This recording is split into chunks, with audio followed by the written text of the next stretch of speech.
sometimes I wonder whether or not our mothers made the mistake of reading fairy tales to our daughters.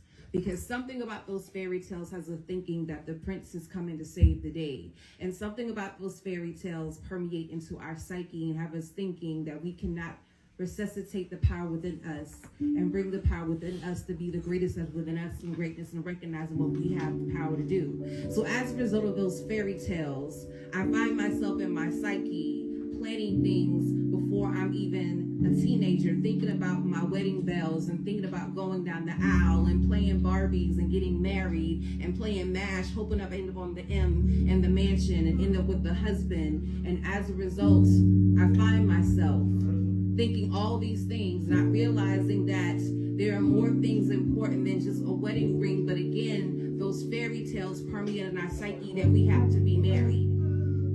So I find myself sitting across from him, and he is sitting across from me. And I'm not saying he's not a good man, but I know he's not the man for me.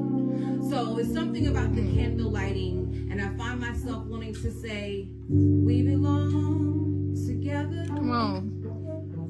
But you know, I'm not even right. But matter of fact, I am all wrong. But I'm willing to sing this song, willing to sing this tune. Because again, something about those fairy tales tell me that something about your last name will seemingly put a period on this never end, run on sentence of my life. Again, those fairy tales tell me I have to be somebody's wife so I can stop showing up for family reunions without a +1 and showing up to the weddings without a +1. And I'm tired of asking people, Ryan, how come you ain't got no man?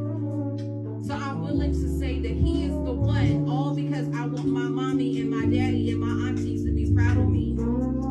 They didn't ask me if I prayed for you. They're just so elated that I said I do.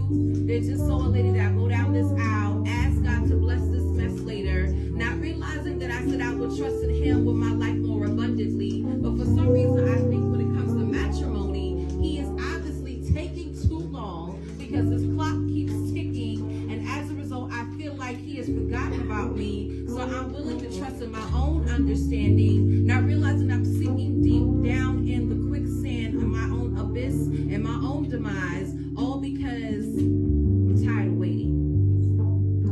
So for whatever reason, I feel like he is the last train coming through this station.